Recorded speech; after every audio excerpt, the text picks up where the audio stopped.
Për shkaq objektive raportohet që për shkak të një angazhimi zyrtar jashtë shtetit, ministri Nufi nuk ka patur mundësi të jeti i pranishëm në kohën në seancë.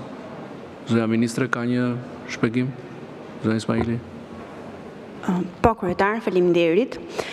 Lidhur me interpelancën urgjente me ministrin e mbrojtjes zotin Ermal Nufi, për arsye objektive, për shkak të një angazhimi zyrtar jashtë shtetit të ministrit Nufi, ka pa mundësim për të ardhur, pavarësisht që ka pas marrë gjitha masat për të qenë në seancë, për shkak të një ndryshimi të orarit të fluturimit, është e pamundur që të arrijë në seancë sot, prandaj me gjithë mirëkuptimin lidhur me rastin, do të kërkonim që kjo interpelancë të shtyhet në seancën e radhës.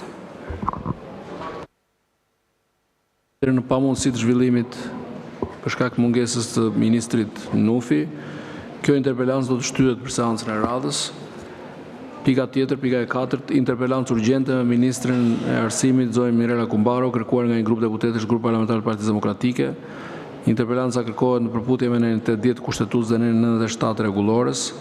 Ministri e arsimit zonja Mirela Kumbaro Furxhi ka konfirmuar se ka të pamundur të jetë prezente sot në Kuvendin e Republikës Shqipërisë. Zonja ministre. Lidhur me kërkesën për këtë interpelancë, në fakt Ministri i Arsimit, zonja Mirela Kumbaro, ka konfirmuar se ka të pamundur të jetë prezente sot, si pasojë e agjendës së diktuar dhe të planifikuar më parë, si më poshtë. Në këtë datë zhvillohet seanca finale e konkursit kombëtar të gjuhës shqipe me të gjitha shkollat në vend dhe ministra duhet jetë e pranishme patjetër në këtë aktivitet si organizatore e aktivitetit dhe sërish sot zhvillohet vizita bilaterale e ministrit të Arsimit të Kosovës, zotit Çeku, me ftesë të ministres Kumbaro.